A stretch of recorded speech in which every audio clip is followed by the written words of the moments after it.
one of the greatest teachers that I've had, and I really followed his work, was Dr. Wayne Dyer. I don't know if you guys show of hands. Does anyone know him? Okay. So he passed away last year, and I learned so much from him, and my work was really impacted by him. And he talks about 3 stages and 3 levels of consciousness. The first level of consciousness he talks about is this level that it's a time in our lives that we feel very separate from everybody else. We feel that who we are is the color of our skin, how much money we own, we have, our beliefs, and we have to compete with other people. Sometimes some people think that they're even special and better than other people. The second level is a little bit higher. It's about the groups that we identify with. It's about, I'm a Republican, you're a Democrat. I'm not a Republican.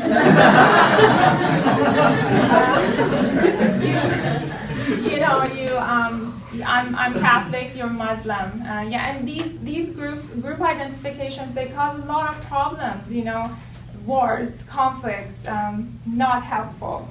And the third stage of consciousness, a level of consciousness, is the mystical consciousness, or the God consciousness.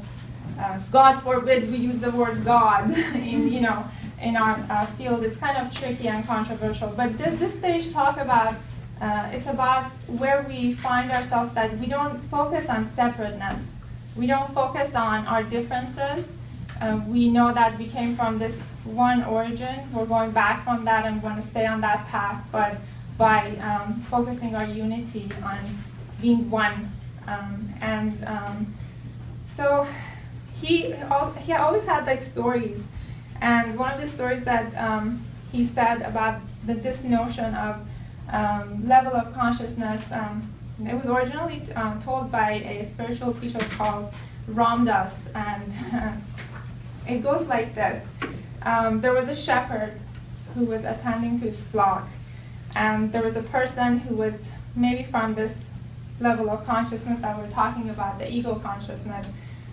He asked the shepherd, do you mind if I ask you some questions about your sheep? And he says, well, go ahead, certainly, I would be happy to. He says, how far do you think your sheep walk every day? The shepherd says, I can't answer that question. You have to tell me which ones you're talking about. Are you talking about the black sheep or the white sheep? The person says, I'm talking about the white sheep. And he says, well, the white sheep, they walk exactly 4 miles every day. We actually measure that. And he says, well, that's interesting. So what about the black sheep? He says, the black sheep, they walk 4 miles a day exactly, and we measured it. And he says, okay, he was kind of perplexed. He's like, okay, well, what about the amount of food they eat? How much food do they eat each day? The shepherd says, well, again, I can't answer that question. Which ones are you talking about? Are you talking about the black sheep, or are you talking about the white sheep? And he's like, well, okay, I'm talking about the white sheep. And he says, well, the white sheep, they eat about 3.5 pounds of grass every day, and we measure that. And he says, okay, and what about the black sheep? He says, well, the black sheep, they eat about 3.5 pounds of grass every day. Well, he was just really frustrated, and he's like, I'm just going to go with this and see what happens. He says, well, what about during the shearing time? How much wool do they give you each spring? He says, talking about the black sheep or talking about the white sheep? He says, all right, the white sheep now. And he says, well, they give out about 6 pounds of wool every year. He says, and the black sheep, he says, they also give out 6 pounds of wool every year. But he was really angry at this time. He's like, I've been asking you all these questions about your sheep, and first you ask me to put them into two groups of blacks and white, and then you tell me that they're exactly the same. What's the deal with that? Why would you do that to me? And he's like, well, I'm so sorry. Let me clarify that. You see all these sheep there? And he says, yes. He says, do you see the white sheep? He says, yes, I see the white sheep. And he says, well, I own them. They were given to me. I cared for them and everything. And he said, well, that makes sense, And then he says, and what about the black sheep then? He says, I own them too.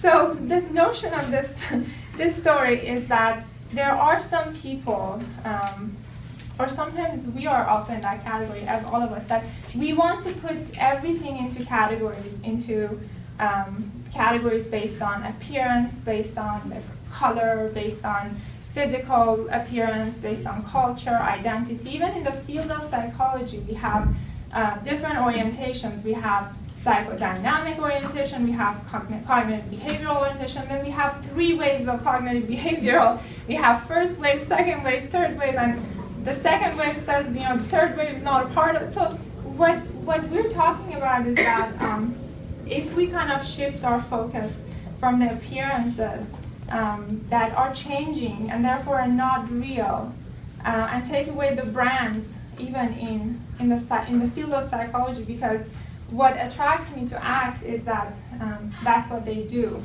And they talk about the self as context.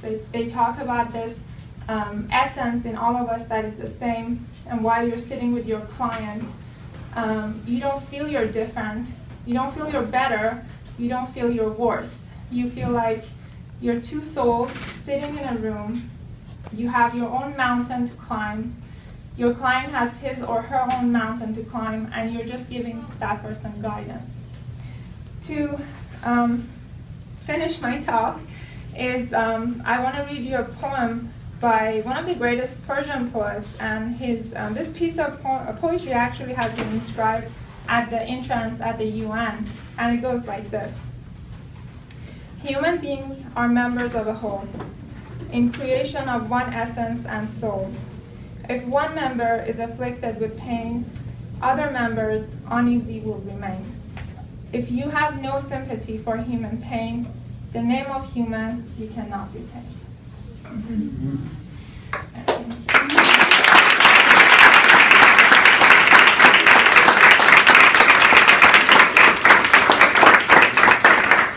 Thank you so much.